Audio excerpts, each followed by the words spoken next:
Perfect. Thank you, Alex. I think that this year in particular, like we want as many nominations as we can get. I'm not sure how many we had last year, but definitely excited that they're going to be part of the Volunteerism Summit and that they're going to be anybody who wins will be at the governor's mansion in the fall, which was awesome. Just being there was really cool. So let's see if we can go to the next slide. Anybody have any questions? I don't think so. I'll call for summer. Oh, thanks, Alex. So I sent an email about summer associates. The commission has an opportunity to place, I think, 10 summer associates. So some organizations have expressed interest in having those members. They're about, what does it say, 9 weeks? So 8 to 9 weeks those members serve. And they can do direct service and capacity building. So if you have a very specific project that you're interested in that alleviates poverty, it has to have some sort of, connection to that. You'll see the different things that we're looking for: preventing summer learning loss. So if you have a special project that addresses that, combating hunger and food insecurity. A lot of summer associates go to summer feeding sites. So that's, if you have a connection with that, and supporting public health needs, which is very broad. So if you're interested, we're having a Sasha Ronder, our VIS leader, is hosting our info session, and he'll tell you what we're looking for. Is an application process, very short application process. There would be some form of recruitment. You can apply for 1 to 3, and usually it's somebody who already lives in the community or has, interest in working with your organization or volunteering that would fill that position. They would get a stipend and an education award. So I just want to put that out there. We're having our info session on Tuesday, which is tomorrow at 12 p.m. Next slide. Okay, the remote service and teleservice policy. I don't know if this came as a surprise to anybody. AmeriCorps State National does not support remote service anymore. And remote service is if they're serving in a different state and they're just serving virtually at your organization. We expect members to be like at your brick and mortar, essentially.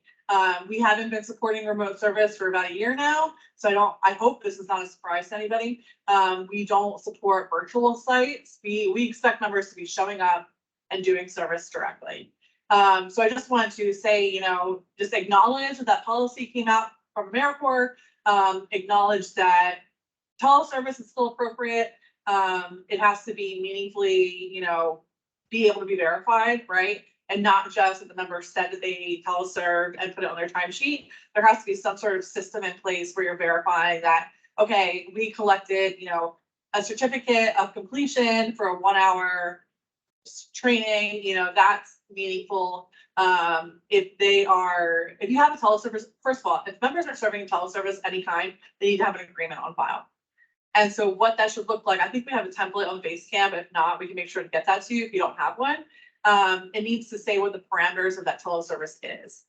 So, we're not looking at timesheets, which is going to come up soon, and saying that members are serving at midnight and checking email. It's just not reasonable. So teleservice should be, be able to be verified, supervised remotely by you because you have parameters set with an agreement.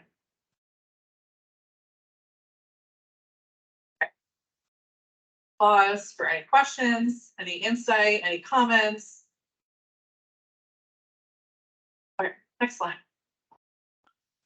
Okay, so the Virginia, the Governor's Advisory Board had requested that we put together a portfolio of what a summary of what the portfolio looks like.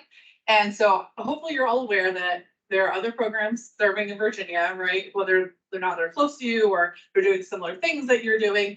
And so I just took a couple slides from what Shannon, myself, and Annalisa put together so I could share it with you guys. And you can see what the portfolio looks like within Virginia. And then I wanted to, there's a couple slides at the end of this where we're gonna just see what the numbers look like, where we are with recruitment, where we are with retention, that kind of thing as a portfolio. So hopefully your program officer has been talking to you about where you are individually with your programs when it comes to recruitment and retention and impact, et cetera. But I wanted to, from our perspective, from the Virginia perspective, give you an insight to what the portfolio looks like. So we have 12 programs right now. You'll see it's 10 Formula 1 competitive, 1 public health AmeriCorps program. That's the total number of members. We have 380 serving across the state. And the total AmeriCorps funding, that's directly from CNCS, correct? Correct. Okay. Is over $5.9 million. That's awesome. That's amazing. And the total match generated by all your programs is over 3.5 million. So that's really incredible. Resources that are here in Virginia. Number of years in the portfolio. I thought this is really interesting. I didn't put specifically what programs have been for what years, but 1 year or less, what is that? About 16%. Most of our programs have been in the portfolio for 10 plus years. That's really interesting, right? Like, and a lot of staff overturn has happened within those years, but these are all the programs that we have currently, and it's pretty much evenly split between between 1 year and 10 year. You'll see thirds, but over 40 or 42% have been in the portfolio for 10 plus years. Interesting. That's interesting. Here are the program locations where your organization is located. So we call that, the sub-grantee. We have a lot in Nova. We have a few in Richmond that overlap, so you can't really see those. Oh, it's saved on my computer. I apologize. You're on the map. I think, yeah, down in Danville. And then Carroll County is over near Blacksburg, below Blacksburg. So you'll see this is where the sub-grantee is. If you go to the next slide, this is where all the host sites are. So every program, not every program, but programs have sub-sites. UVA is heavily represented on here because they're placing members at high schools around the Commonwealth. So I think they're Olive. Yeah. So, oh, do you have any comments? No. That's good. They're Olive. Yeah, they're Olive. And you'll see a lot of, what is that, Gray Literacy Lab on the coast. They have some sites in Danville, which I think is pretty cool. The red ones are, I think, all Carroll County. Yes, it's public schools. So they serve that geographical area. Anyway, interesting, right? We have we touched the whole Commonwealth, which I think is pretty cool. You go to the next slide. The program focus areas, heavily education focused in Virginia. We do have programs that have some multiple focuses, which you'll see, can't really see on the slides, but the yellows, environmental stewardship. I think we have a couple programs that have environmental stewardship and economic opportunity. Anyway, a lot of similarities in programs. So I thought that was interesting. There's always someone else who's doing, similar to what you do. So I'm going to go to the next slide. These are the number of members that we have. This is a breakdown of full-time, minimum time slots, number of hours, and the value of the education awards. That's if everybody finishes, is over $1.5 million. So that's pretty cool too. Go to the next slide. And this is our impact. These slides will be available in the follow-up. So if you want to peruse through them and read, we're serving over 12,000 students in the Commonwealth. Over 1,300 individuals are able to improve their financial literacy and their job readiness. Over 2,700 individuals are increasing access to and improving their health knowledge. And then over 1,300 acres of public land and 149 miles of trails have been improved. That's pretty cool. That's pretty awesome. So here we are in the mid-year review. So instead of doing percentages, I decided to do number of slots. So I thought maybe I don't know if 60% means anything to anybody. So we have 380 members that have been granted to our sub-grantees. Out of those 380, 252 members have been enrolled. I think that's pretty good. That's pretty good. And I'll show you the breakdown in a minute. Only 28 members have left so far with no award out of 252. I think that's pretty good. People leave for different reasons. We get that. Enrollment delays, enrollment, I understand if there's a problem with their citizenship information and you need to continuously work with the hotline to get them enrolled, that might cause some delays. And that's why AmeriCorps has decided that you have 30 days to enroll, but you're out of compliance after the 8 days. So if we could just work on that number, I think that we'd be in good shape. This one, the exit days, I think is a little suspect because we have 30 days to exit members. When you see like 31 or 35 days or 40 days, you're like, dang, that really could have been helped. That really could have been mitigated with just a tighter optional control. We'll go to the next slide. I won't take too much more time, but the deadlines for enrolling full-time and three-quarter time members has really is past us, right? If you enroll a full-time member, they're not gonna finish their term by August 31st. It's just not gonna happen. So you'll see that, the full-time members and 3 quarter-time members still exist within your grants, but if they do, then let's talk about if you need to convert them. You'll see that quarter time, reduced half time, minimum time, not a lot of those slots have been filled yet, and that's fine because people are saving them for summer or they're going to enroll them in the latter part of the year. So I think that we're fine. I think that as a portfolio, we're looking okay. The screen disappeared.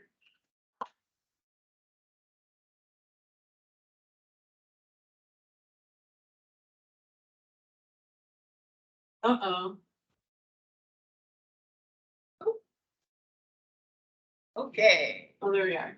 are we back? Can everyone see our presentation? Uh-oh. Yeah, I want to go back. Uh-oh.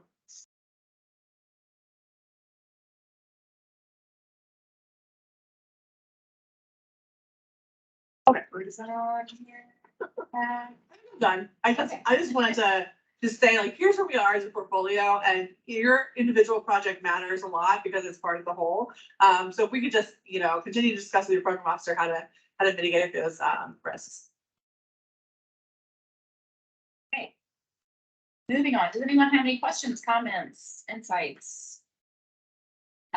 Just want to remind everyone that we hope you're becoming acquainted with Basecamp, our information and communication portal, because we have a lot of great information there, and we do upload these presentations, these program director calls, up to that site in a couple of days. So the presentation from today will be uploaded soon.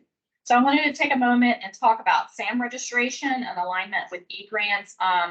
Some of you may or may not be in an administrative role at your organization and may or may not touch SAM.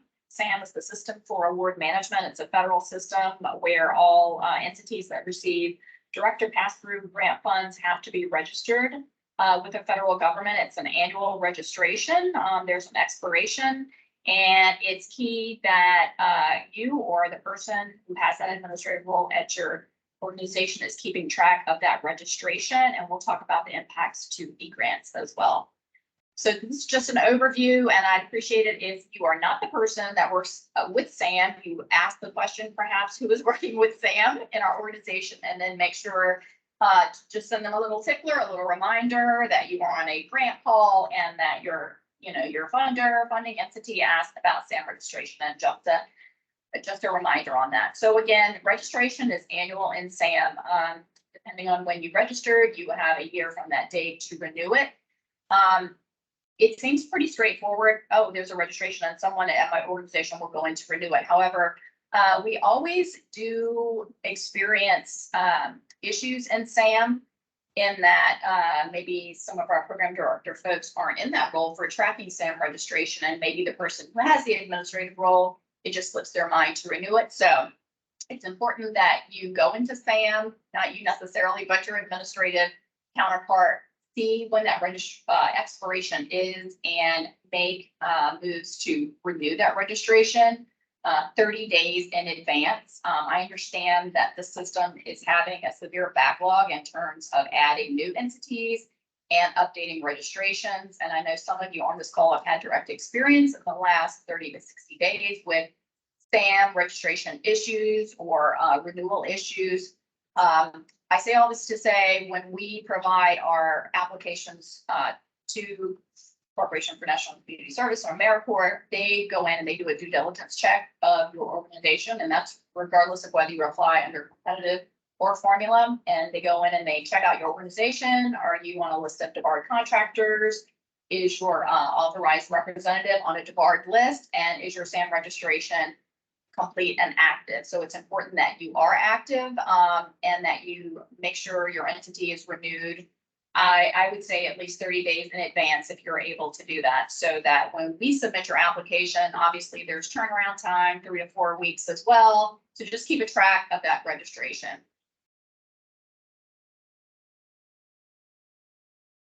A lot of this, of course, is key because we're preparing for the upcoming application round, which we'll talk about later. So there is a resource on Basecamp under financial management, under pre-award documents, called Align Your eGrants and SAM information. So SAM has basic information about your organization. It has your unique entity identifier, which is the number that replaced the DUNS number for your organization. There's an authorized rep listed on there as well. So you can actually go into SAM, any of you, it's free. It's always free to do any transaction in SAM or to research an entity in SAM. So also be aware of sites that try to get you to pay a fee in order to register your organization or make a change. So you can go into SAM. In the last couple of years, they've required that you actually set up an account. So you have a login, which is a little annoying, but you can still go in there for free. You can look up your organization. You can look up another organization if you have basic information. So you can see any of you when your registration expires, and you can also scroll down and see who your authorized rep is. And that's important if you're in a large organization and you're like, who the heck does SAM here? And everyone's pointing a finger and says, I don't know, go to that division.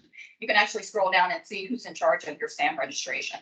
So if you see, hey, wait, that expires in 2 weeks. Who is that person? Find their email, shoot them off a quick email and say, hey, just a reminder that our SAM registration may be expiring soon.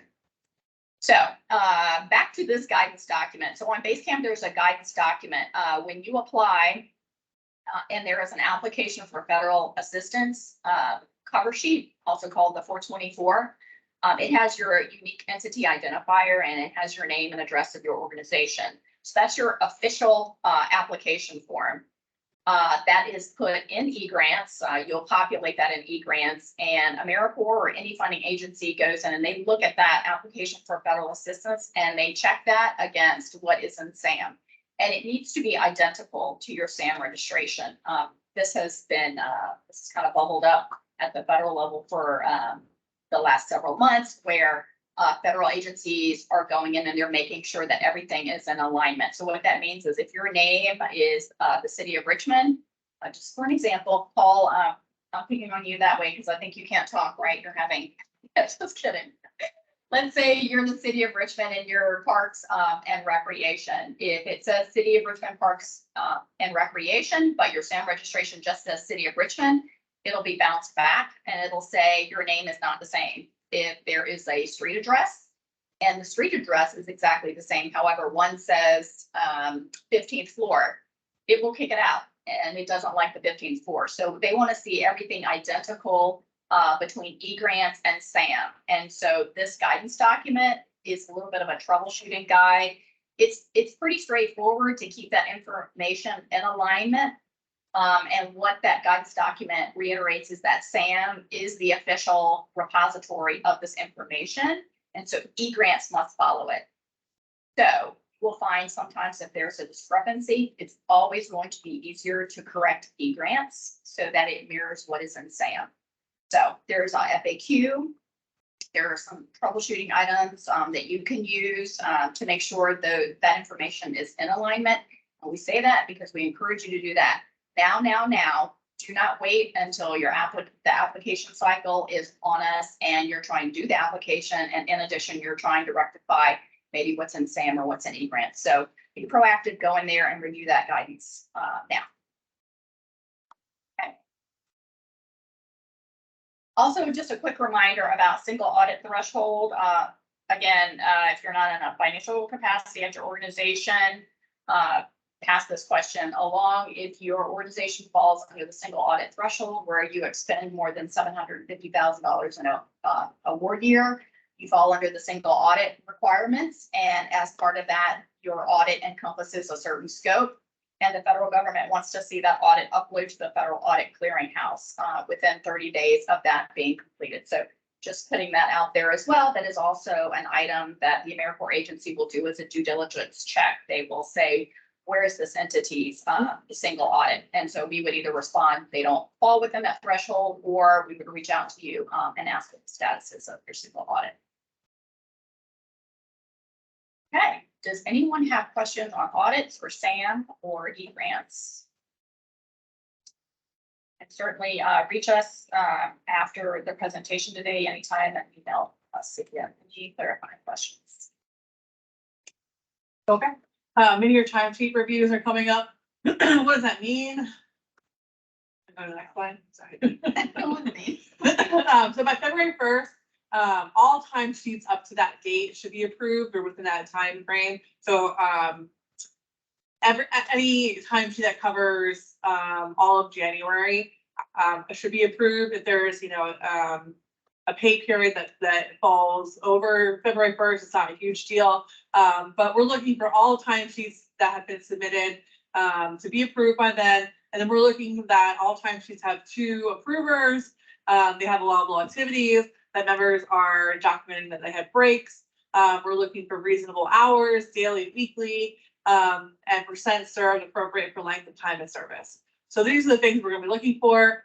I'm going to submit any observations by mid-February, and you can see everything that I'm looking at, right? So if you go and you do member timesheet year to date, you can see if your members are behind or serving the hours that they're supposed to be serving, weekly, yearly, et cetera, et cetera. So I don't think that anything that comes out within observations will be a huge surprise.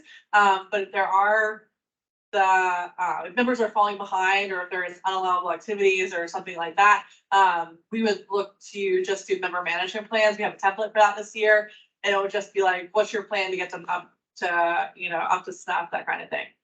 Very straightforward, very simple. So Shannon and I are going to talk about incentives in your budget. I don't think that we've ever talked about this before. I know that some organizations on this call, I don't know if you call it an incentive, but you do something that we're probably going to touch on.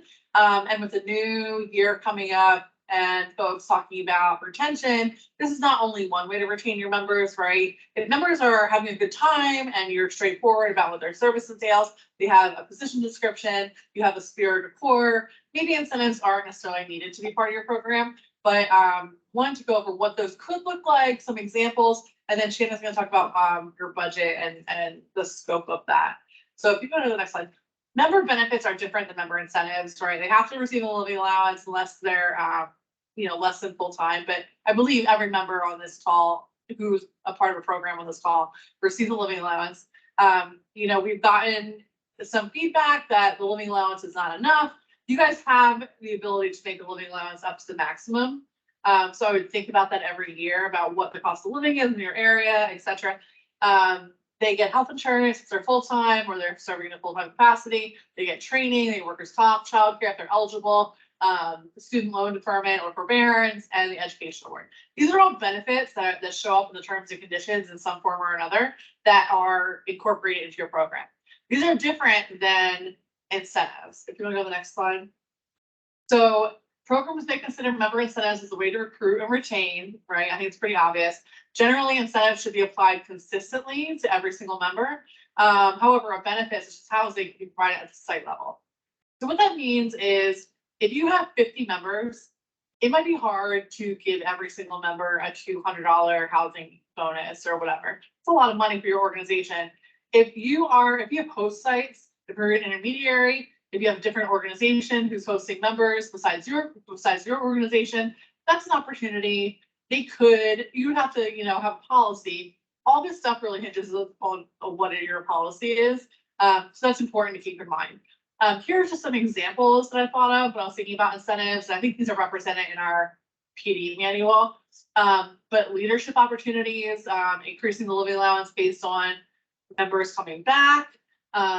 That would have to look a certain way. Do they have increased activities that they're doing? Are they serving in some leadership capacity? But you can increase their stipend based on retaining them for a second year. A housing allowance. We had a member, this is a different project, but they got a donor to give their member $500 towards their rent every month. I mean, that's huge. That's huge. I haven't really heard about that, at different programs happening, but it's an idea. Bus passes, if you live in a metropolitan area where there's a bus system, in Richmond, I think the bus is free right now, or if there's like a city bike situation happening or some sort of transit pass, I know that really would help me when I was a member. A gym pass or a discounted gym membership. When I was in Roanoke, our organization partnered with the YMCA, and we just gave them a list of all of our members, and they all got discounted or free memberships. That's an incentive. Professional development, if they're able to take away a certificate at the end of this, we provided them an 8-week. When I had a member, a program in Roanoke, we provided them an 8-week grant writing course, and they walked away with a certificate and said they completed that course. And then discount. So if you have partnerships within the community, this is really, if you don't have the cash to like give to members or give to, not necessarily give to members, but like pay a bill or whatever that might look like. If you're partnering with different organizations within the community that can provide those incentives, that's an opportunity as well. So I just want to put some ideas out there. We don't put our thinking caps on. I wasn't sure if there's any organization on the call right now that does do an incentive before we get to Shannon, or if you're thinking about like, how do I do this incentive? Or I've been thinking about maybe it could, anyway, I'm trying to like brainstorm about what might be a good idea or what people are doing right now. So I'm gonna open the floor real quick. Hey, Sam, this is Joy. I have a question. Yeah. I think a transportation incentive would be extremely helpful for our members. I can't tell you how many times, a car repair, sets them back and may like in their service and that kind of thing. So, we obviously wouldn't we would want to say I think up to whatever amount, right? Like they wouldn't just get it across the board. It would be for transportation. But then how do we pay that if our biweekly pay has to be the same throughout the year?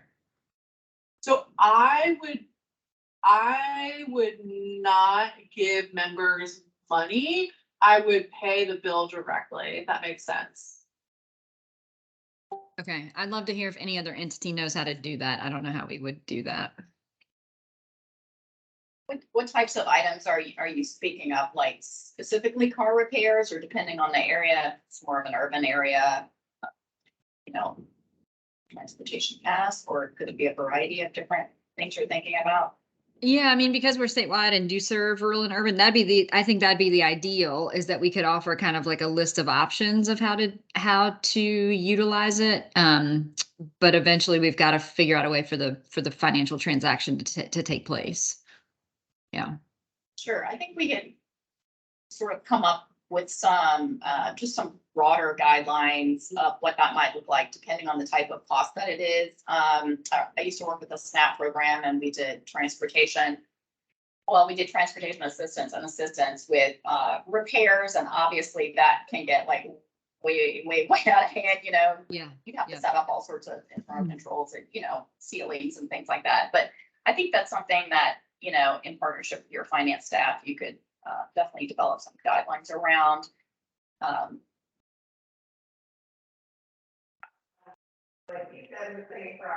Anybody else? Does anyone do housing of any kind?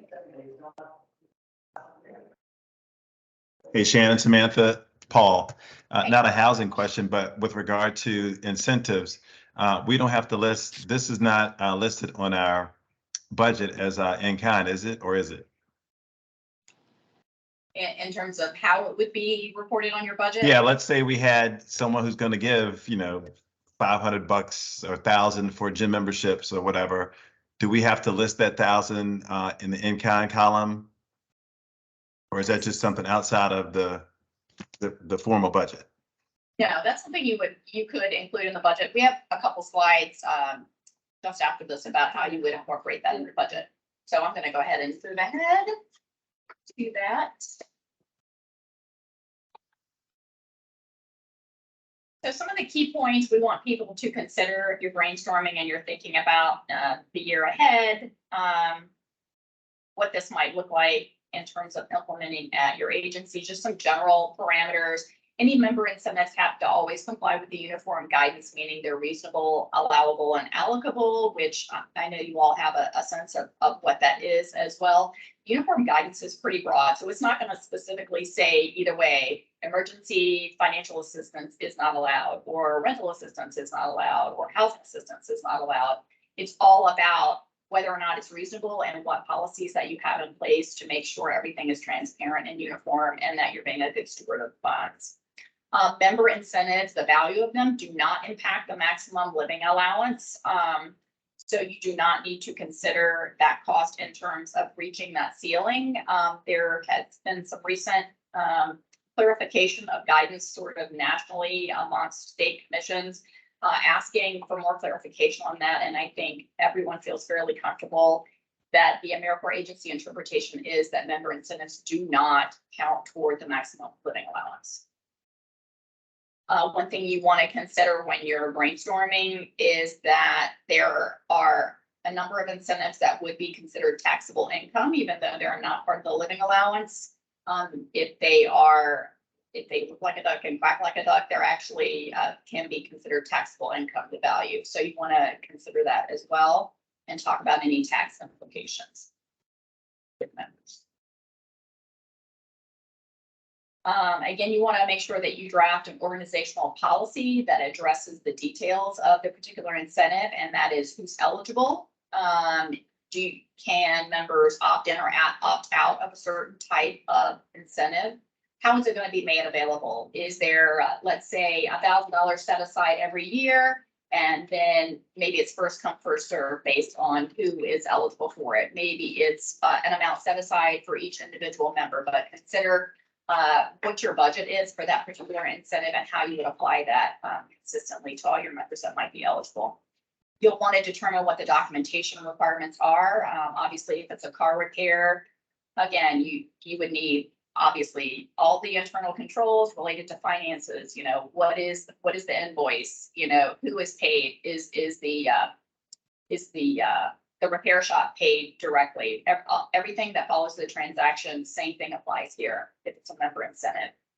And also, if you need to terminate a particular incentive, you know, if you're providing housing assistance and maybe you have an agreement with a member that you're going to pay so much toward their rent every month, obviously there's a lot of documentation surrounding that. But what if for whatever reason you find out there's something, for lack of a better word, shady going on? You have to have the ability to say this does not meet our policy and we're evaluating, or we've received new information. So what does that look like in the event you might unfortunately have to terminate an incentive?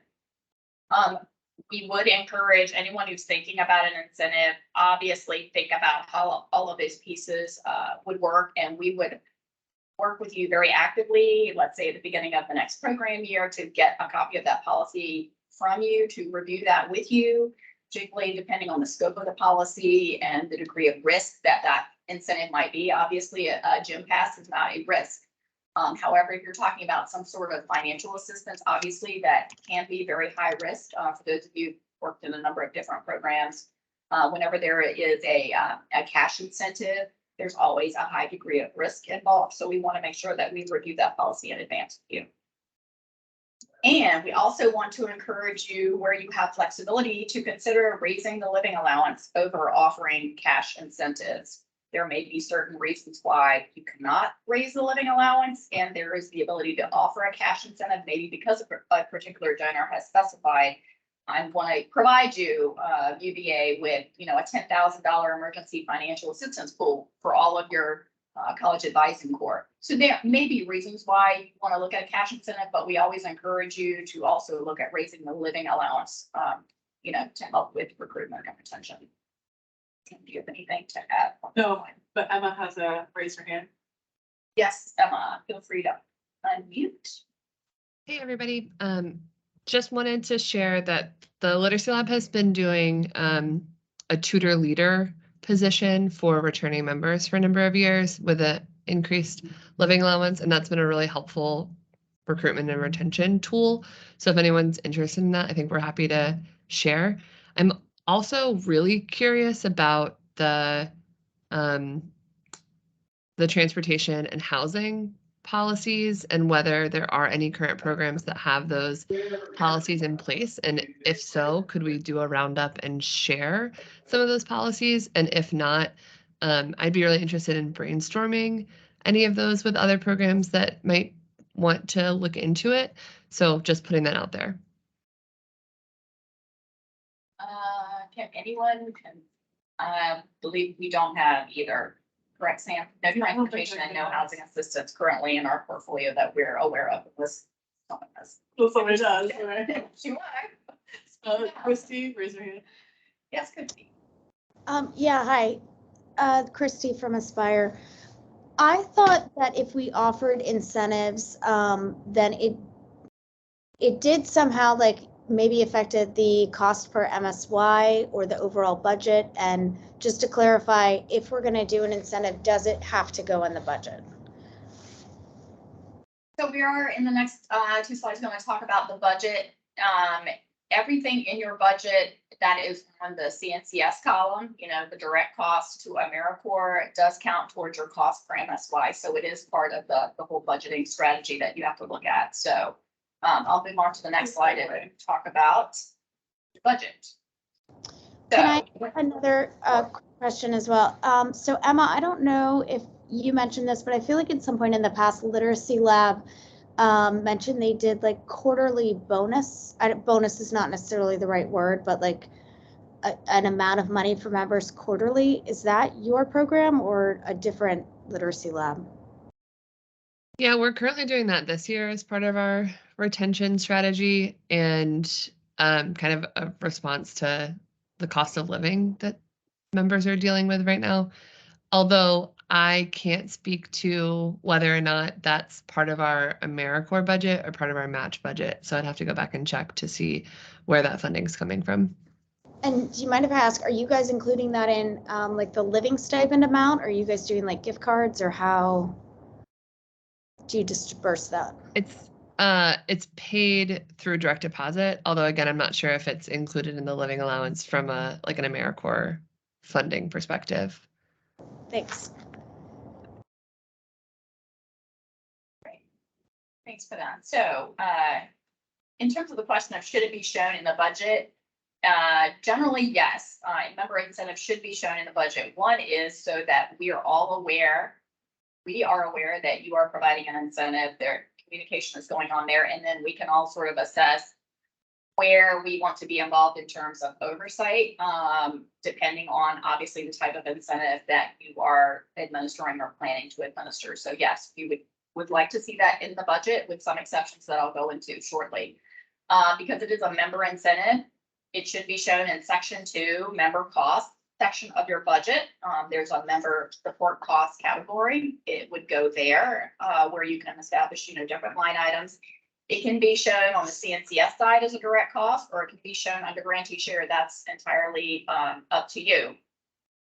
Again, and we'll talk about this in a little bit. If it's obviously in the CNCS column, then that is calculated in your cost per MSY. So again, you have to consider where you're putting all of your other costs, and you're picking and choosing what cost do I want in grantee share versus CNCS share. If you do add a member incentive, of course, we will want to see a clear description of that in your budget so we can identify it is an incentive, what type of incentive. Is it transportation? Is it, one amount that is first come, first serve? Just something that we can identify it so that we know to follow up with you when it comes time to actually administer that or to roll it out, that we have a good policy in place. So if it's a new incentive, budget wisely. You may think, maybe start slowly. I think I want to start a transportation fund, for example. Maybe I'm not really limited in how much I could put in that. Maybe the first year you'll want to say, I'm going to start off small, maybe, I don't know, let's say $2,000, and it's first come, first serve. Something so that you can sort of ease into it and sort of understand what the implications are of that incentive before you, let's say, go big and go bold with your incentive. Like put it on a sort of a pilot sort of test where you are starting small, budgeting a small amount, and that way, one, you're not using a lot of your cost per MSY, budgeting for this incentive, only to find out later it's undersubscribed. A lot of members don't need it, or for whatever reason, it's really hard to administer, and you don't need the funds for that. Same thing with the match. If you put it on the grantee share side and you need it for your required match, but then you find out a lot of our members don't need that particular type of assistance, or again, it's undersubscribed and you don't use it, and then you really needed match funds, you'll want to make sure that you sort of start slow and methodically and just sort of evaluate how easy it is to actually administer that incentive. If it's contributed in kind by a third party, such as donated services, it would be, under your grantee share, and it would be listed as in kind. And that would be, for instance, the YMCA memberships that Samantha was referring to. The value of that could be considered an in-kind contribution. And you could put that in grantee share, and then you would make a notation in your source of funds table at the bottom of your budget narrative, where it asks you to identify your sources of match. Then, you know, you could have a line item for that. Member incentives, health, YMCA, and then the value of those gym passes. If you're speaking of an incentive that is very, very small, or let's say you're not sure exactly how many people will use it. Let's say it is a gym membership and you have 16 members. You find out that only 4 members use this gym incentive, and the value of it is probably only going to be a couple $100. You may choose not to report that as grantee share. If you think it's going to be very small, you can always consider that as a leveraged resource. There is a guidance document on Basecamp about leveraged resources, and those are resources that are not considered grantee share or match, but there are contributions towards your program, and you want to make sure that there is documentation of them. However, they're not counted towards your match. So if it's something very small and incremental, and you think it's not going to be widely used, you can always consider counting that as a leveraged resource and not showing it in your budget. Any questions on that? In a little bit, we're going to talk about the upcoming, in no detail, by the way, requests for applications, but we're sort of bringing this to the forefront because we want you to be thinking about this as you prepare for the year ahead. And certainly when you get down to actually budgeting, if you have questions, you can reach out through our procurement office and get those answered when you're preparing your application. About 5 minutes. 5 minutes, moving on. Okay, because of time, and I want to get to the RFA real quick, but we have training coming up in July for programs that will be funded for 23-24. I'm gonna go to the next slide. So it's going to be hybrid, and what that means, what that looks like, is at least the program director. If you want other staff to be there in person, that'll be fine, but we'll expect the program director will be represented in person in Richmond for at least one whole day. And so we'll get the details about what that might look like. It's going to be in Richmond, like I just said, and then we're going to have a hybrid, so it'll be virtual for fiscal, member management staff, supervisors. There might be a component of that we incorporate this year. So it'll be AmeriCorps training, and then we haven't, we're not going to discuss today because of time, but historically it's been either the first or second week in July or the last week in July. And we're thinking about doing it July 10th, the week of July 10th. I'll send a follow-up email to see and get those calendar dates out. I know that there's a calendar out right now, but I don't think that those dates are conducive for everybody, especially programs that start in August. So I wanted to give us an opportunity to say, okay, July 10th works well. We'll be in person on this day, and then our expectation of our supervisors will be blah, blah, blah, blah, et cetera, et cetera. So I don't know if anyone has any questions about that, but we can keep it moving. Okay. 2023-24 funding applications. The information that we can share at this time about the upcoming requests for applications is that the tentative date for release is January 27th, which is this week. This is the date we are shooting for at DSS. It is launched by our procurement office, so they are in control mostly of this timeline. So we have agreed that the 27th will be the release date in EVA, which is the state's procurement portal. We do have a contact list that we provide to procurement so that when it is released, you will get a notification. So it is our intention to provide a notification when that is released. It would be out for approximately 5 weeks. The actual due date has not been confirmed with procurement, but we are estimating it will be due the first week in March. I just also want to say that our application to AmeriCorps is due mid-May, and it's usually due like the beginning of June. So I just want to tell everyone that's like, consider our timeline has moved up about 2 to 3 weeks. So that's just where we are. Any final thoughts or questions in the next 3 minutes that we can address? Or any comments? It doesn't have to be a question. What I encourage folks, when you do see the RFA, please read it as soon as you get it. There are some changes in it, some additions to it, and you'll want to be familiar with that and not wait, and also go into e-grants and make sure you're not having any issues in e-grants as well. And let's get those worked through early. And come to the optional call and ask questions. There will be an optional webinar, the date TBD. It will be posted in the RFA, and it is a critical time for you to be familiar with the RFA, read it in advance so that you can have those questions at the ready. You'll be able to ask questions of the procurement officer, but as you know, you have to go around in a circle and we have to go through our intermediary, which is procurement. You cannot ask questions directly of us at that time. So easier to address it on the call if you know it at that time.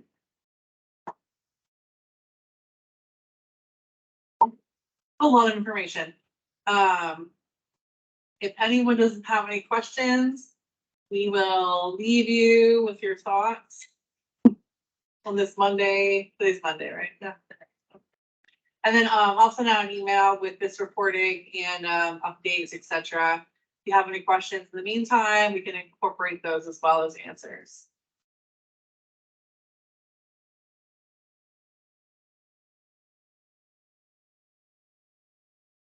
Well, sure, we'll keep it moving. Have an awesome day. Thanks, everybody. Thank you. Bye. Bye, thanks.